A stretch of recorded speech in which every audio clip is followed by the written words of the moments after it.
This is going to be hugely exciting, and the track is wet. We knew that weather was going to come into it. We weren't quite expecting it, though, at the start of the race. So who's going to plump for what tyres, and who will be leading down towards the first corner, crucially, as well. Kylian Drumont starts this one on pole position, a legacy of his victory in the sprint race. He's joined on the front row by his countryman, Thomas Leboutelet. Sasaki heads row 2, and he has got Kai de Bruin for company. Unlucky to miss out on a podium here earlier on. Paul Ura heads the third row of the grid, and he's got Valerio Gallo alongside him. Gallo, of course, making good progress, as we said, in that sprint race. Jose Serrano next up in P7, and Takuma Miyazono, who is the favourite in the Predict the Winner campaign, lines up P8 with Adriana Carrazza very close behind, and then Angel Inestrosa, the two South Americans, on the penultimate row of the grid. Guy Barbara in 11th position, and rounding it out is Samuel Cardinal, the Canadian. So we know the track is wet, and everybody has decided to start on the intermediate compound of tyre. Well, looking at the fact that there's some wet patches, but they're mostly offline here, Jimmy, that seems pretty sensible to me. Yeah, but it does mean if you're going side by side with someone, there are patches of the circuit that your intermediate tyre are not going to be able to deal with. So it's something to think about when overtaken. Also, is that these guys, I can guarantee they practice mostly in the dry. So this is going to be maybe uncharted territory for them. I expect they'll struggle a little bit, but it'll definitely make the racing more entertaining, I think. Certainly will. Well, penny for the thoughts of that man, Kylian Drumont, and what's going to be running through his mind at the moment. Sitting on pole position with his countryman Thomas Leboutelet behind. They put in a great formation in that sprint race, but can they repeat it here in this grand final? They're out of the final corner and coming to the timing line. This, of course, is the all-important race for points for Gran Turismo World Series 2 for the Nations Cup. We drive to the line here at the Red Bull Ring. Weather in play and 30 laps of action to come. The lights go green and we go racing for the grand final of the Nations Cup here in Berlin. So Drumont leads them up to turn 1, and then Leboutelet, then Sasaki, but it's turn 3, the first big braking zone. That's the real opportunity for overtaking, and Drumont, of course, does not have the advantage of the slipstream, but he did have the advantage of a nice clean run out of the first corner. Sasaki looks to try and pounce here on Leboutelet. On the brakes we go. It's very close behind there as well. Serrano versus Ura. De Bruin's into the side of Sasaki as well. That's going to drop Sasaki down a few places, and Gallo is now through on his inside as well as Paul Ura. So 2 places lost in the space of one corner there for Takuma Sasaki. Not the start of the race he'll have wanted. Gallo, meanwhile, is on the inside of Ura and looks like he's made it stick down into turn 5.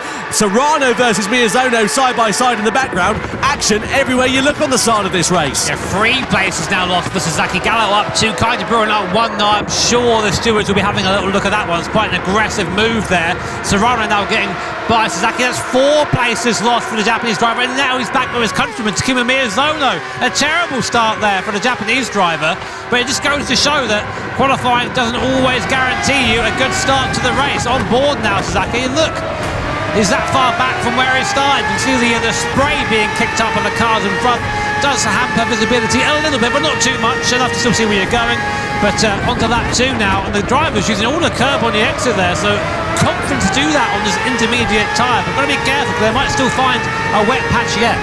Yep, Carrazza's lost a couple of places from where he started. Gallo was the big winner on the opening lap. He made up 2 positions into P4. Into the braking zone of turn 3 we go. The closing speed there always makes me wince a little bit because they absolutely slam it on the anchors and just about get it stopped before making contact with the other drivers. Now Ura and Serrano, they're in formation here in 5th and 6th position. Can the 2 Spaniards, who of course I remind you were the top 2 finishers in the reverse order of where they are now in the first World Series event back in June.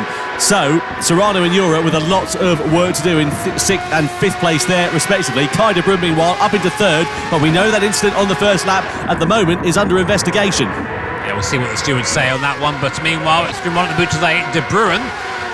Drumont with a 1 second gap as it is. So here's a replay. Didn't see this one. This is Carrazza on board, P9 currently.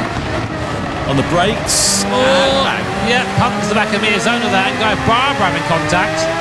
I mean, you drove in the back of him. I don't know what you want to say about that one.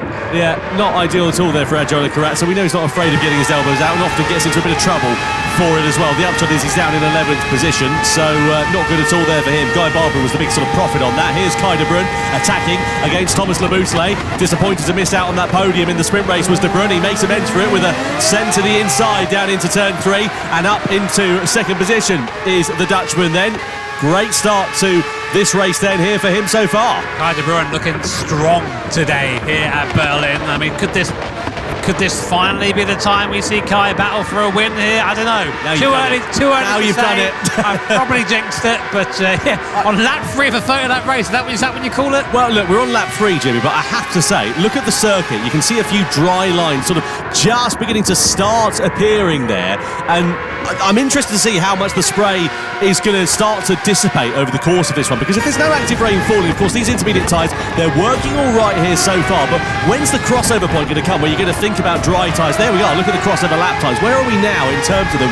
We're 113s, we're not too far away from that dry tyre, really. Yeah, we're about there, so basically it's just who wants to blink first, because one, the tyre's got to come up, and two, the racetrack becomes a lot narrower when you go onto that soft tyre, because if you even touch a wet patch, you get, I speak from experience, you go flying off into the undergrowth. So no further action there from the start of the race. So Kai de Bruin second place, and now they're catching Kylian Drumont. And look at Valerio Gallo, he's bringing himself right into the picture here then as well. Karatza, Barbara and Miyazono are under investigation for that first corner skirmish that we saw a few moments ago. But now you've got 3 drivers lining astern. Oh, was there a bit of contact there between Labuschagne and De Bruin down into turn 4? And there might have been, I'm not sure, we didn't get a good angle of it. Kai de Bruin now defend from Labuschagne, they just chopped across the nose there of the French driver, saying, no thank you sir, I'm taking this for now.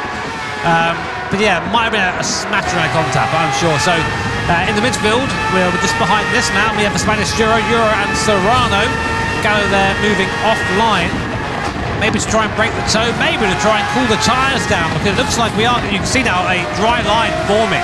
So we are getting to the point now, I think, where they'll be starting to consider the idea of the soft compounder tyre. I wonder who's going to blink first. Well, that's all well and good, but look at the clouds overhead. I mean, some of them are looking still pretty dark in the distance there, aren't they? Oh, De Bruin's wide out of turn 1, isn't he, here? That's going to put Labuschagne right on his rear wing, and also allow an opportunity for Valerio Gallo as we come into turn 3.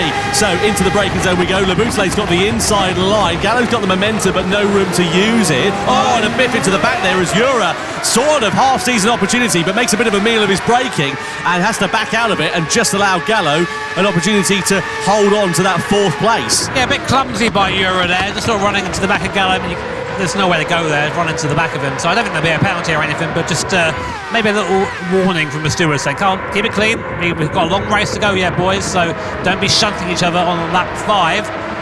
Kai de Bruin falling back a little bit from Drumont after that mistake at G1, but it just goes to show how narrow the margins are. Again, the sideways moment for Kai de Bruin. He's really struggling now on these inters. Maybe he's burned them up.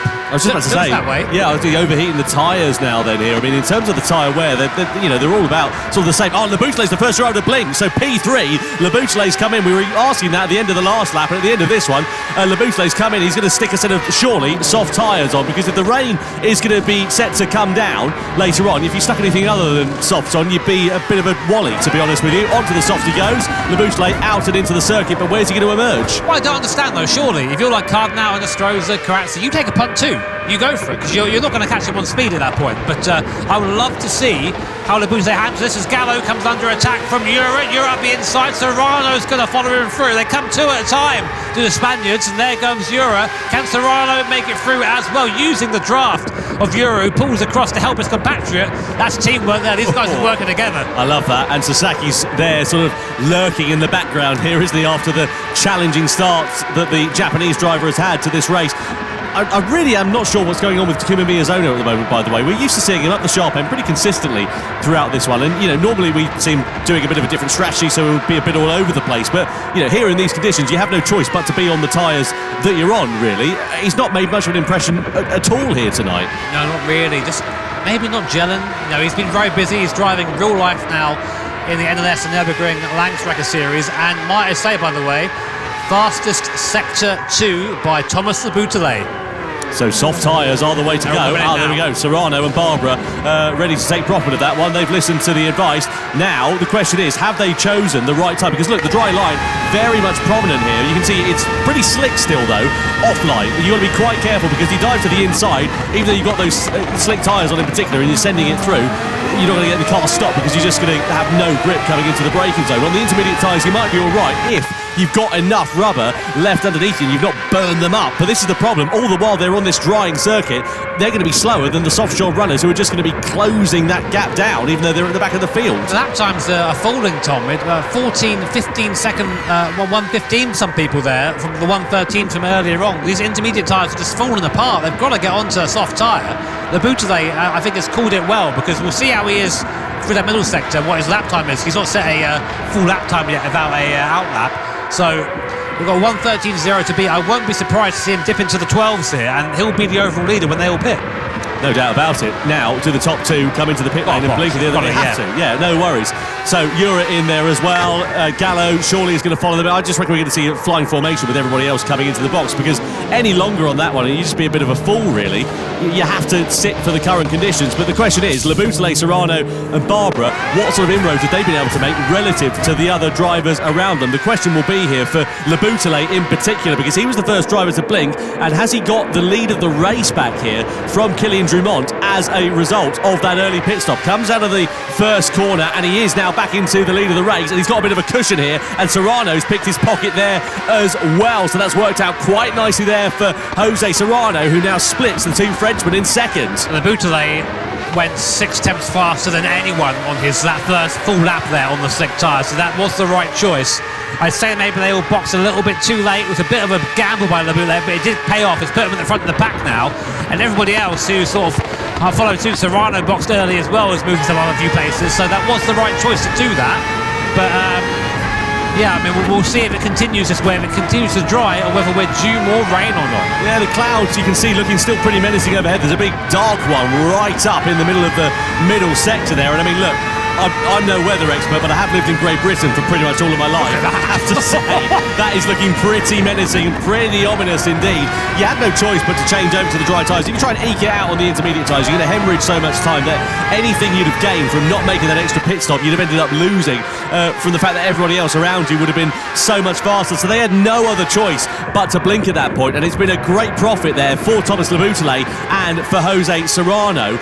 And let's see now what happens with the weather. If it starts to fall in a light intensity, they might be all right if they can keep heat into the tyres. But if it's an absolute deluge, intermediates or wet have got to be the only way to go. And do you blink early? Do you chance it and hope that it'll dry up and then wait till later? It's a proper gamble, a proper guessing game that no one really knows how to work out. You've got to just drive to the conditions at this point. It is dry, the dry tyre is faster, stay on that tyre. I mean, you can't just go, oh, it looks a bit cloudy out, I'm going to switch to the wet. You'll just lose all your time you've gained. But you can see out there, it is slippery. It's not full slick conditions yet. There is a dry line, yes, but there's also a lot of wet on the circuit still. And if you catch that in this car, the crash happens so quickly you don't even realise what's happened. You're already in the wall. So right now the Laboutelet Serrano handling at the best. Now 1-2 Serrano, again, from someone who seemed a bit anonymous in the sprint race, is just doing what he does, climbing up the field, and is now looking at the back of the leader and gaining. Can we see another win maybe for Jose Serrano today? It's anybody's game at this point. Yeah, Jose Serrano has absolutely come alive here in this grand final. He's got the overspeed. First corner, not really the place you're going to be making a pass. Needs to hope that he gets a strong exit out of there, but has a bit of a slide actually on the curb there. Laboutelet gets great attraction, and that just denies an opportunity for Serrano to try and launch an attack into turn 3. No dive bombs into there, not at this stage of the race. We're only 1/3 through out of the race distance, but look at how dark that cloud is looking overhead. Look at how ominous it is here at the Red Bull Ring. And now Serrano closer than ever before on Thomas Laboutelet, who goes for a sort of half defensive line down that back straight, but holds on to the race lead coming into 4. Knows at the back of this little train, it's Guy Barbara. He's managed to bring himself back up from pretty much the back of the grid up to P7 now, only a couple of seconds off the lead. I mean, it is the back of his train, but he's there. If there's a mistake, he will be there to capitalise. So good performance so far from the Australian driver. Again, we see this every time. He makes a mistake, comes back through, and then finishes pretty high, but could have done better if he qualified well. It's just, he needs to get that qualifying sorted, I think. Yeah, that was his Achilles heel. You know, he sort of put him on the back foot courtesy of the fact that he started right down the field in the sprint race. Look at the live points rankings. If it landed as it was now, it would be great for Jose Serrano, because he would have a bit of a comfortable cushion going into the penultimate round of the Gran Turismo World Series in Los Angeles in November. But there's plenty of time between now and when the checkered flag will fly here in this race. On board we are here with Kai de Bruyne. ever the opportunist, ever chasing his first podium in the GT World Series. Into turn 3 we go. And such is the legacy of the race that we've had here for this one. We haven't really had any breakaway battles, no divergence on soft, medium or hard compounds or strategies. That's why we're on lap 11 and you've got, what, 6 or 7 drivers all separated by a second or so effectively out on track. Yeah, I mean, it is that close right now, and it will continue to be that close until the checker flag falls, I imagine, as we keep watching Jose Serrano. The thing is, if you make a move, you just open yourself up to attack from somewhere else, so you really have to make sure you are 100% sure you want to do that. You've got to be decisive. Gallo right now, they're looking onto the wet line. I always get a bit scared when they do that, but yeah, they managed to seem to make the tyre work even whilst dousing it in water. So here we are then. The top 6, that's 6 drivers there in that frame. They're there. So close right now. Yeah, exactly. And the thing is, they're all sort of keeping their powder dry. I mean, they're looking a bit scrappy coming down this start-finish race, thinking about a bit of a move, but no one's really doing a big send to the inside at the moment. They know it's a long race. They know that the likelihood is, I mean, look, in the background there, it all looks nice and calm and cool in terms of the weather, but Inestrosa has just come into the pit lane at the end of lap 12. Is he going to do a bit of an alternate strategy? He's gone to the intermediate tyre. I mean, I haven't seen any spots of rain, unless there's a couple of spots coming on the sort of front canopy of that Red Bull X 2019. But I mean, look, Inestrosa, he's so far down the order. Trying something different is, you know, it's something, isn't it? But why? If the track's bone dry, well, that's why. The weather radar, I suppose, he's probably looking at. Yeah, but like right now, it is still slick tyres. It's what I mean. Like you can't. For this, you can't go, right, I'm going to think in 7D. Like, right, it will rain. I say that kind of Bruin runs into the back. What happened there? Serrano's slow. Still slow. I think Kai's looking a bit puzzled too. Yeah, I think basically what happened, Serrano must have had a moment there and he's just backed the rest of them up then, didn't he? Here, Drumont's got a warning there. Maybe that was it. He just through a collision. Just nipped him maybe and slowed him down. Kind of Bruin now right on the back of the Frenchman's X 2019. Nothing really to do here. I don't see any rain, Tom. I mean, the radar there's nothing on the canopy. And again, in real life, you don't box until like the 6 can't take it anymore. Yeah, you're not at the crossover point, no doubt about it. You know, the thing is, you know, the rain coming down on the canopy, fine, looks particularly spectacular as we see Drumont versus Serrano side by side into turn 3. Serrano holds firm, but runs a bit deep actually on the apex, and that might allow Drumont to close up onto the exit of the corner. Goes off onto the sort of wetter part of the circuit here and down in towards turn 4. He's got the inside line, but has he got the grip under braking? He has. Drumont is through, and on the inside of Jose Serrano. Oh, look at that for Kai de Bruyne. Beautiful. On the inside, the door was open, and Kai de Bruyne gladly walked through it. You don't have to ask him, do you? He always say, all right, okay, I'll take that. Thank you very much. Any opportunity. And Kai is on it. I've got to admire that driving style. Super aggressive, super opportunistic, and up to P3 now. He's like a Jack Russell, isn't he, Kai de Bruyne? He's sort of, you know, yapping away at your heels and then out over your shoulder. It's just sort of a very tall Jack Russell. Very tall Jack Russell indeed. Well, he is Dutch. Yeah, I mean, that's unfair. So, look, Inestrosa, just to finish that thought, by the way, you know, he's, 22 seconds off the back, but exactly as you say, all the while you're keeping heat in those slick tyres, there's no need to change over to the intermediates because you're just not putting, you know, you're not running out of grip or anything like that. And I started to get his point, but now look at the weather radar. It's changed back to slick, so unless he's just going to tippy-toe round, but, you know, you've got to keep a level of pace up. You've got to ignore that radar. Like, I mean, obviously it gives you an idea of what's coming, but you are there. You are the best place, the best person to determine what tyres you've got to be on. That's what they always say to me on the radio when we're racing around the North Schleifer. They say, you tell us. Yeah, and just saying, oh, but the radar says, yeah, but it's bone dry. Don't go onto a wet tyre. I mean, look, he was 3 seconds slower than that, Inestrosa. Any advantage he might have gained is already gone. He's losing time every lap now. I always remember, do you remember the 2009 Malaysian Grand Prix? Particularly weird sort of thing to get into, I know. But it was a race that was affected by rain. It ended up not going the full race distance, but there was a strategy there where Ferrari went onto the wet tyres on a bone-dry circuit. Anyway, get away from that diversion because look, everybody else is now coming in. They've got to be coming in for intermediate tyres, surely. So the top 3, Labouchelet, Drumont and De Bruyne, have all come into the pit lane. They've gone for intermediate tyres. Serrano, Ura, etc. have all stayed out here. Now, are they going to take advantage? Lap times, what? They're in the 1:11s. They're easily slick times last time around. Unless they're expecting an absolute deluge on this lap. I don't know. Is that the right call? It's not raining, boys. What's going on?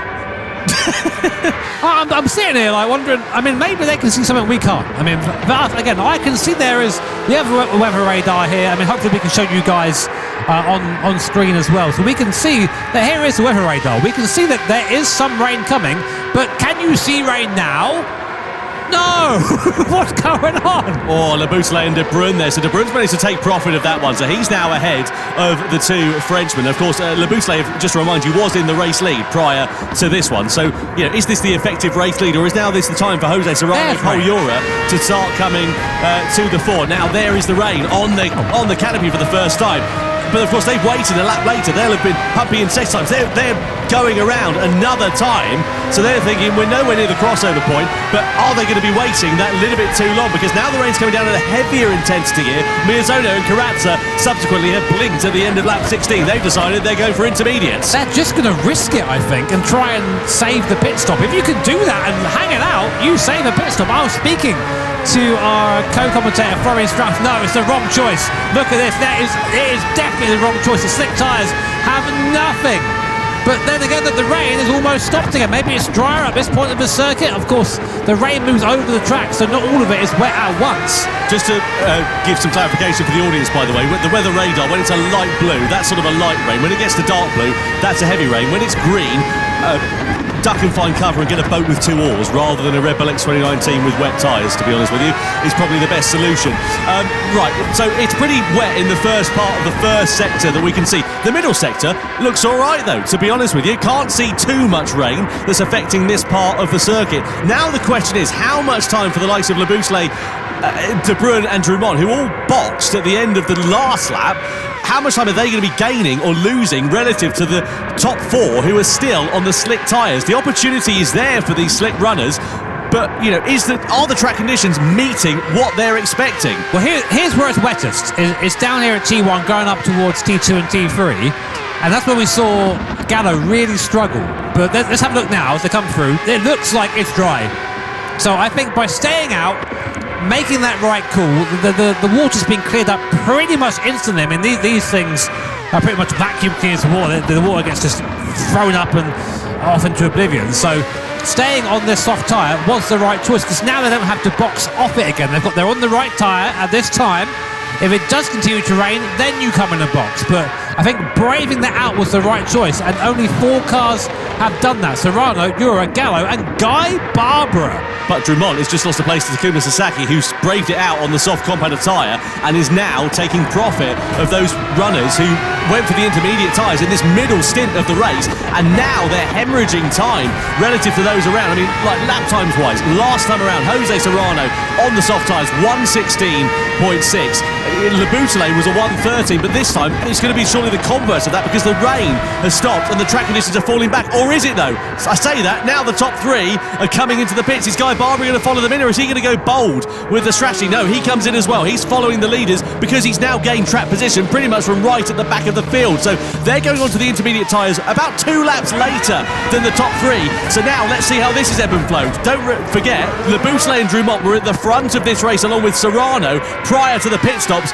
Now with the reverse of that, it's Laboutelet, De Bruyne and Drummond who lead this race, with Serrano in 4th.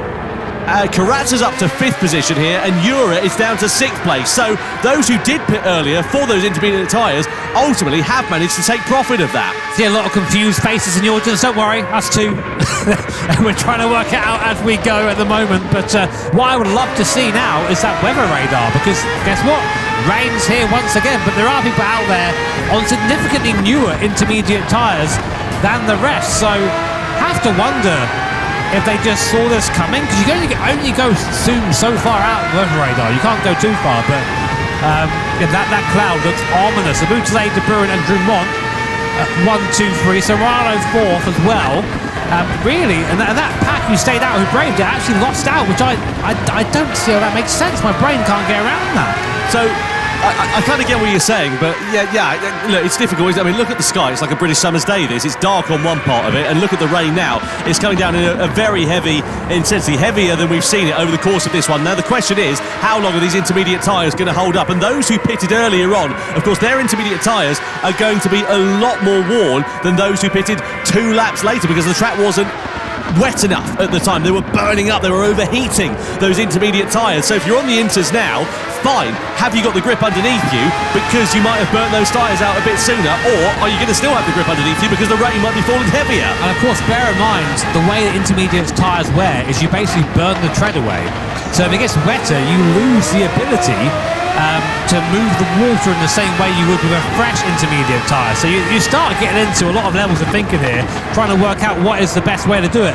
And the thing is, in real life racing, you will have a team on the end of your radio telling you what the best opportunity is. Look at here, the tyres. They've got to do it all themselves. Look at the tyres there. So you can see the top three who pitted earlier for the intermediate tyres. Their tyres are significantly more warm relative to the likes of Serrano and Gallo and Ura. Ura, meanwhile, has just lost a place to Valerio Gallo, who's made a overtake on Ura for 6th position. But, yeah, so you can see that those who pitted later on, of course, have got more tyre left, as you would begin to expect. Now Le Boutelet is challenging with De Bruyne. Side by side we go. Le Boutelet still holds firm in the race lead as De Bruyne sort of had a half look to the inside going down the start-finish straight, but couldn't quite make it stick. So we're 2/3 done here in this race. We're on board here with Dumont, spray being thrown in front of him effectively from the cars, and we head into the braking zone of turn 3. So this is your battle for the race lead, but how is this one going to ebb and flow in terms of the weather? I mean, look at the sky. It looks pretty clear, pretty okay. Kyle Bruin got the run on the Buta there on the outside, better off the exit, just came off the racing line. Good launch there, looking around the outside. Can he make it stick on the Frenchman? He can. Right around the outside goes Kyle Bruin, back up into the lead of the race. Really nice move there by the Dutch driver. But as you say, Tom, I mean, like we haven't got a weather radar here on screen right now, so I can't tell you what's coming and what isn't, but the skies look good. I think we're going to go back towards maybe a drier circuit. So, I mean, the question remains, do you reckon you could have kept out of the soft tyres? I don't think so. I think that would be too much. Well, look, let's park that thought for now. The question now is, look, it looks dry. It looks perfect overhead as you see the two Frenchmen squabbling for second place here with Le Boutelet and Dumont. But can you now go to the end of the race on the intermediate tyres, or are you going to have to make another pit stop and go to dry tyres if it dries out towards the end of this one? There's so much going on in this one, and the upshot is now, for the first time, Kai De Bruyne it is that leads from Kylian Drumont, Le Boutelet in second, Serrano in third. You've got four drivers there separated by about 1.5, 2 seconds or so as they come on the run into turn 3, and now Kai De Bruyne, the Dutchman, leads a race for the first time in the grand finals in the Nations Cup. What an introduction there to Dunlops, to this series. Pretty much all that tyres being used at once in this race. Cool to see. But now, yeah, as you say, it's a matter of how long until the track dries out again. We said crossover time. It's about 1 minute 13 or so from the intermediate to the soft compounder tyre. Last lap time for context for our leader, Kai De Bruyne, 1:16.5. So we're not quite there yet, but Miyazono managed a 15:1. So the time is there. And that 15:1, by the way, that was on a older set of tyres. Not the oldest set on the grid, but an older set of tyres. So, well, there you are, last lap on your screen there. So, we're approaching it, but we're not quite there yet. But it's one of those big calls. If you're Guy Barber or something, make the call early, have a go. Why the hell not? Yeah, absolutely. I mean, Guy Barber was, as you saw earlier on, he was right up the sharp end of this one. The upshot is because he pitted when he did, he lost a bit of track position and is now down into 8th position. You can see further behind there as well, you've got the likes of Gallo with Carazza and Ura all squabbling for places. Guy Barber celebrated his birthday yesterday. Would love to give himself a birthday present of a podium finish as we ride on board here with Jose Serrano, who's now all over the rear wing of Le Boutelet into the braking zone of turn 3. Has he got the grip on the outside? They run side by side, but he'll have a face from the curb. He's got the traction though. Wow. He's got the overspeed. That's absolutely beautiful from Jose Serrano, who's now through it into third place and fancies a nibble at Kylian Drumont second before too long. Not quite down into turn 4, but he's certainly getting the hurry up. So Serrano's Dunlop intermediates are significantly newer than Drumont's and De Bruyne's in front. That might play into this race. I've just seen our radar we have on our screen here. There is still a little bit of rain left, but after that, it seems to be, that's it, dry. So I feel as if we're going to be going back to soft tyres at some point in this race. When, no, that's up to the drivers. And Serrano now is right on the back of Drumont. Is he going to go for a move? He's got so much more speed right now than the drivers in front of him. Has Serrano played a blinder here? I mean, I wouldn't put it past him. This guy is a past winner, won last time out of London, is a Nations Cup champion from 2023 in the team format. never count him out. Do you know what this race reminds me of? Do you remember World Series 2 in Prague last year? Hengse versus Bedima. Oh, De Bruyne, by the way, was just a little bit wide over the curb there. Drummond, I beg your pardon. That might have cost him a bit of drive coming in towards turn 3 and allowed Serrano to attack. But Hengse versus Bedima last year, we saw a great battle in exactly the same conditions as this. And now look at the drive that Serrano gets on the exit of turn 3. He's in the slipstream here of Kylian Drummond. Drummond's going to defend this line surely to the inside and force Serrano to the outside. You can make a move stick through there. You need to have good grip under braking and a willing dance partner. Drummond tries to squeeze him. Serrano's there, but he gets a face full of curb as Drummond holds the line for second and holds on for now the charge of and holds on for now the charge of the flying Spaniards. Drummond there just walking out to the outside of the circuit saying no thank you son. Here's on board the Paul Euro replay. Right into the back of Gallo. Hits Gallo again. Second time this race he's done that. Yeah, no grip underking there for Euro, just plants it into the back of Gallo. He in turn then goes into the side of Adriano Carazza, who's on the receiving end of that one. Serrano having a look, he's got more grip, he's trying to use it to his advantage to the inside of the final corner. What a lunge from Jose Serrano. He's now through it into second. He wants to get 2 wins from 2 World Series events. It compromised his run though out of the final corner. Could leave him vulnerable, but I think he just about gathers it up okay. I'm starting to see a little bit of a dry line emerge there, Tom, and I think if you're Kai De Bruyne, those rear tyres are going off pretty, you can see here, they're going off pretty bad like. Same for Stroza. I mean, his race isn't really going to affect the rest of this race here, but Kai De Bruyne, Drummond and Labuche have something to think about very soon. Serrano, though, he can probably direct those in. Look at how much faster he is.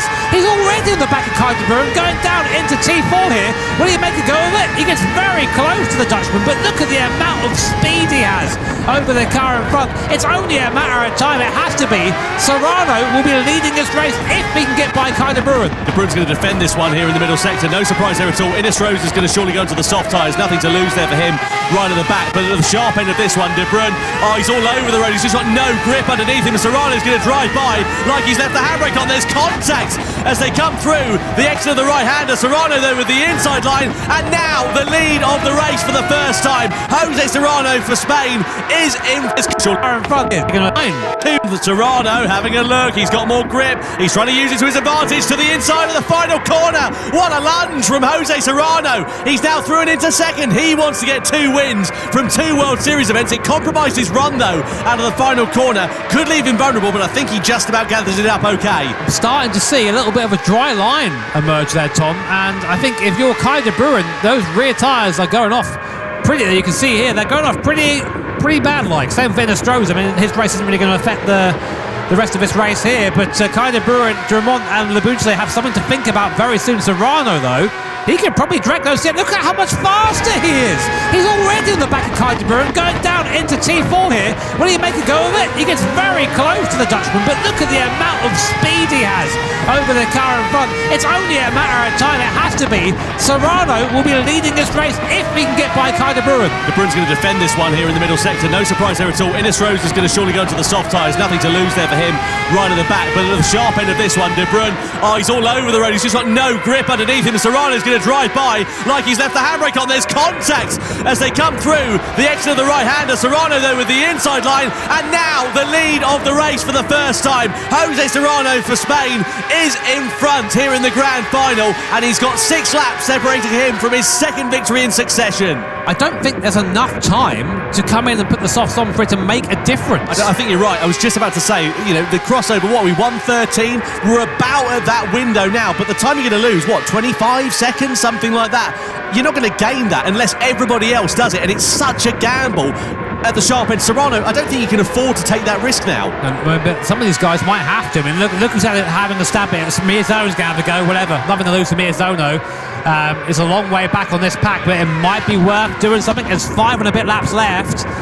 I don't know. Serrano might have played this one just fantastic. A bit wide down the bottom there. It doesn't matter. He's already gained a 2nd on De Bruyne and Drummond. So now Paul Euro also coming through the field on a much healthier intermediate tyre. Well, they pitted at the same time, didn't they? Yeah, are we going to see another Spanish 1-2? It's not out of the realms of possibility, is it? I mean, look, you know, Euro lost track position courtesy of the fact that he was a couple more car lengths behind Serrano, and ultimately, because of the field, they were so close to one another, it means that he's now got more hard work to do here, Paul Euro. But look at him, he's all over the back of Kylian Drummond like a bad rash, and And Drumont's race and De Bruyne's race are falling apart like a cheap watch. Through the final corner we go, across the timing line, and you get the sense that Jura is going to send one through on the inside because it'll just have that much more grip under braking. And indeed he does. Look at that. Paul Jura into third place. He'll have greater traction on the exit. Next target, Kai De Bruyne, and it's only a matter of time here. Yeah, and Kai De Bruyne's stuck. He can't do anything here apart from box. Here comes Valerio Gallo also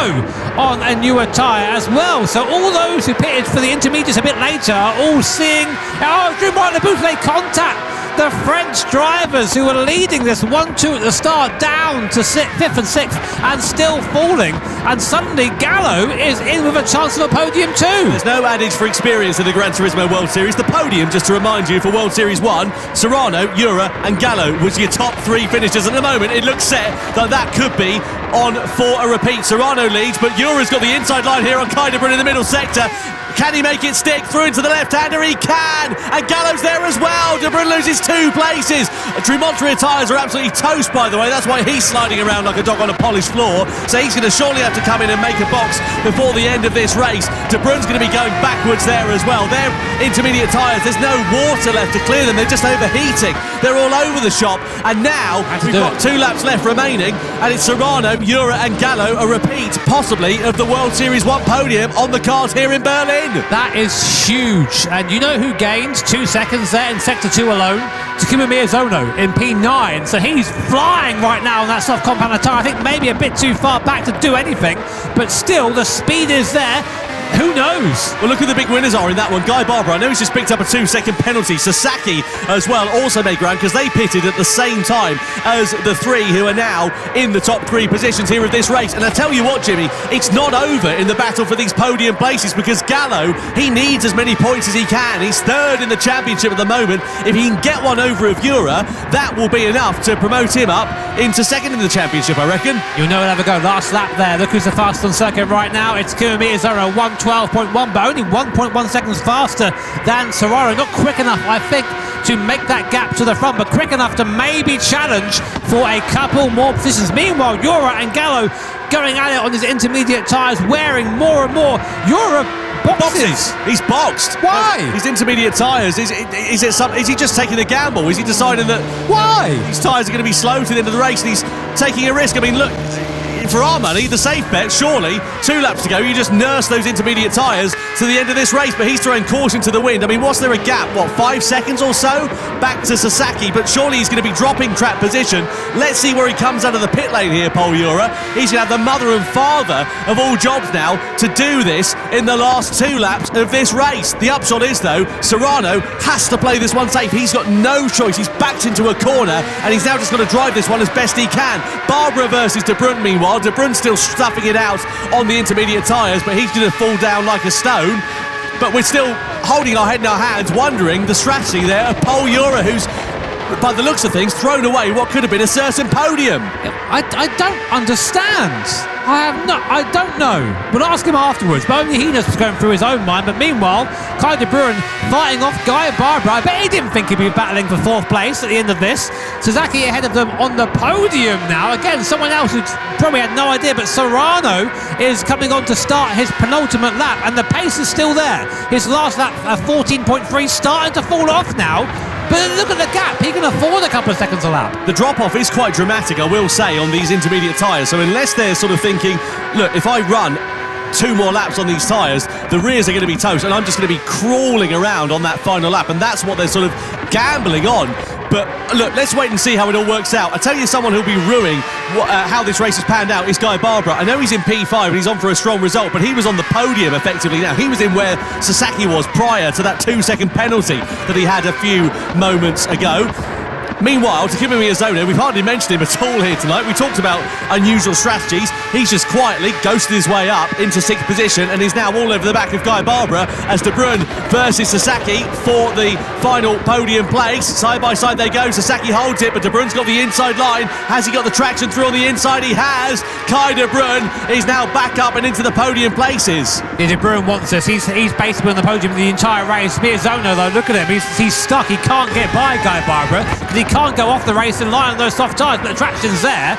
And now And what, there's only one more lap left. Is Sasaki going to be far enough ahead to keep his position from Takuma Miyazono? This has been a ridiculous race. Jose Serrano starts his last lap, so he's now leading in the T1, 6 seconds between him and Valerio Gallo. Kaida Bruin third, Sasaki fourth just from Takuma Miyazono, and Guy Barbara sixth. Paul Euro seventh after boxing for a reason we can't comprehend.